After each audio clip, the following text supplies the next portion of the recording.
Paddy Fitzpatrick, trainer to George Groves. Not long now until the big fight against Carl Froch. How's the camp been? Very good, brother.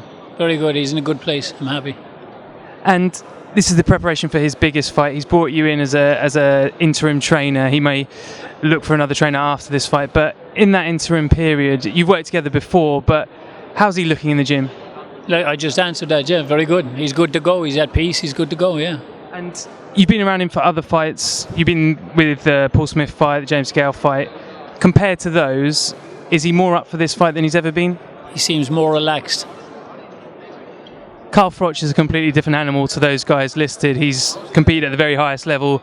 He's obviously fought and beaten some of the top super middleweights in the world and only lost to the very best in Kessler and Ward. What does George Groves have to do to get the victory on Saturday night? Well, he'll have to do what either Ward or Kessler done, or Durrell, or what's his name, Jermaine Taylor. They are all guys that have given him problems. So Jermaine Taylor was winning until he got knocked out.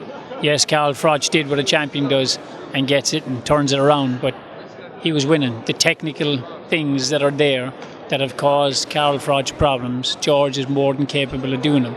The question is, can he keep his composure to do it at a big stage? Well, so far, I'm asking you a question now. Who do you feel is the composed individual and who do you feel is the uncomposed individual? Who do you feel? I think going by the interviews we've seen, George looks very calm and composed, but who would you say is more composed compared to the other?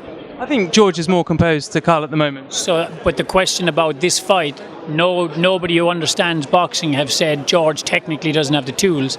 It's too early. Well, if it's too early, that's because with experience you learn how to keep your composure at a high level. And who's the one losing it?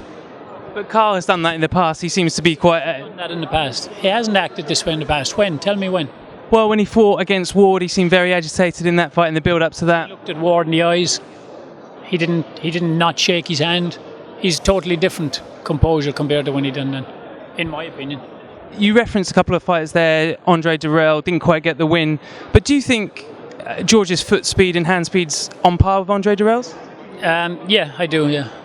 And do you think that's one of the game plans that he could use to hit a move, make Carl miss, make Carl pay? I'm not going to discuss game plan, not even a millimetre of it. What kind of sparring partners have you had in for this fight to imitate Froch's style? We don't get people to imitate Froch's style. You know, there's not too many people like Froch around that you can get to imitate his style. Froch he can be busy. He's going to be there for the 12 rounds. He's got a good engine. He's got a good chin. So you just got to get fresh guys in non-stop that you're going to have to, so you're fresh for 12 rounds. You got to know you can do it for 12 rounds, and he's showing that in camp. So sometimes people think Carl Froch is easier to beat than he is, but do you think it's a case of when you get in the ring with him, he's actually a lot more awkward and a lot more difficult than he looks on tape? I don't think it's necessarily a lot more awkward. The man is a warrior. The man has shown at the highest level that he can show up and produce whatever it takes to win. Be it what you might like to watch, be it if a boxing connoisseur might not like it or whatever.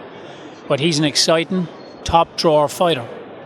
George feels that he's a level above him. And that's been taken as a sign of disrespect, when I don't think it is a sign of disrespect. He hasn't run him down and said, I'm better than him. He's praised him up and said, I'm better than him. But even though he has found ways to win, you know that the Durrell fight was disputed, if anything else. People can see it as being both ways and still do. Jermaine Taylor was winning until he got knocked out. Now, he did get knocked out. But you don't try and copy the knockout, do you? What did he do before he got stopped? What was he doing? He was winning the fight. Was Durrell causing him problems? Yes. Did Glenn Johnson back him up? Yes. Did Andre Ward inside out hustling and had the better workmanship inside? Yes. There's the technical. Every fighter can be beaten. Everyone. But the sort of the question really is that George hasn't competed at that higher level. Probably the best name on his record is Glenn Coffey Johnson. That was a faded Glenn Coffey Johnson. How do you counter that argument? I don't. You don't need to? Well, I can't. It's not that I don't need to. I'd be, how can I? No one knows me. Everyone knows George.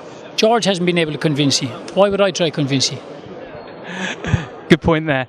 You've worked around some of the biggest and best gyms around the world. You worked alongside Freddie Roach. Saw you talking earlier about being alongside Freddie when he was with James Toney through those fights when he fought like the likes of Giroff and Holyfield up at heavyweight. And that was only about 10 years ago. But did it sadden you a little bit to see Toney over here recently in the prize fight and still fighting when he's a lot past his best now? Listen, James is an all-time great, and that's where I leave that comment. He's an all-time great. That's it. Just one last question about Toney, but not about how he is now. But in his era, when he was a middleweight, super middleweight, how do you think these guys stack up to him? Because he was fighting the likes of, Roy Jones, Nunn, guys like that, Mike McCallum. How do these guys rate in that era? You know what? It'd be ignorant of me to start matching them men up. James could have fought in any era, but when you start talking about the fighters we have over here at super middleweight too, we had top guys throughout the history of the super middleweight division. We've produced top guys, but I'm not going to start fictitiously matching them up.